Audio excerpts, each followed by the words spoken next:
లెమ్ము తేజరిల్లుము, నీకు వెలుగు వచ్చి ఉన్నది, యెహోవా మహిమ నీ మీద ఉదయించెను. దేవుని మహిమ మన మీద ఉదయించాలి.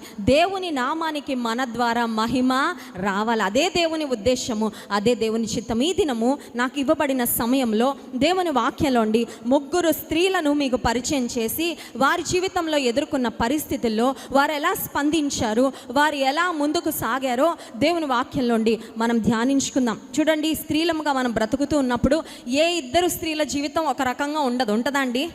మన పక్కింటోళ్ళలాగా కానీ, మన తోబుట్టువులలాగా కానీ, మన కజిన్స్ లాగా కానీ, మన సొంత అక్క చెల్లెలలాగా కానీ, కొన్నిసార్లు ట్విన్స్ అంటారు కదా.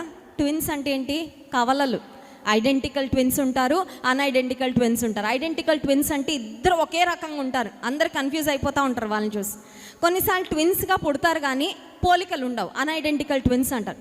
2 ట్విన్స్ జీవితాన్న మీరు తీసుకొని చూడండి, ఏ ఊర్లో అయినా వారిద్దరి జీవితాలు ఒక రకంగా ఉండవు. పోలికలు ఒక రకంగా ఉంటాయేమో కానీ జీవితాలు మాత్రం ఏ 2 జీవితాలు ఒక రకంగా ఉండవు. ఇప్పుడు దేవుని వాక్యంలోండి 3 స్త్రీలు 3 విభిన్నమైన పరిస్థితుల గుండా వారి జీవిత ప్రయాణము సాగింది.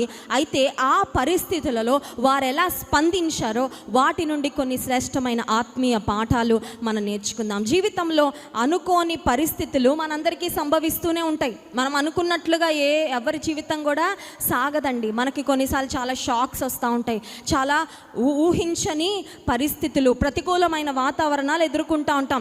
కొన్నిసార్లు మన జీవితం కొన్ని సర్ప్రైజెస్ కూడా వస్తూ ఉంటాయి, మన ఆనందపరిచే సంతోషపరిచే సందర్భాలు కూడా వస్తూ ఉంటాయి. కానీ మన విశ్వాస జీవితము ఎట్లా ఉంది అనేది ఎప్పుడు బయటపడుతుంది అంటే మనము అనుకోనని ప్రతికూల పరిస్థితులను ఎదుర్కొన్నప్పుడే. Only at the face of adversity real faith is proved. నిజమైన విశ్వాసము, అసలు సిసలైన విశ్వాసము, భక్తి ఎప్పుడు రుజువు చేయబడుతుందంటే శ్రమల గుండా వెళ్ళినప్పుడు మాత్రమే. మొట్టమొదటి స్త్రీ నేను మీకు జ్ఞాపకం చేయాలనుకుంటున్న వ్యక్తి ఎవరంటే ఆమె భర్త గొప్ప దైవజనుడు, దేవుని ద్వారా గొప్ప సాక్ష్యాన్ని పొందుకున్న వ్యక్తి. ఇప్పుడు మీరు ఆలోచిస్తున్నారు కదా, ఎవరైనా దేవుని నుండి గొప్ప సాక్ష్యాన్ని పొందుకున్న వ్యక్తి. యోబు గ్రంథము 1వ అధ్యాయము 1వ వచనం. ఇది యోబు భక్తుని గురించి మరి చెప్పబడిన శ్రేష్టమైన సాక్ష్యం. ఊజు దేశమునందు యోబు అని ఒక మనుష్యుడుండెను.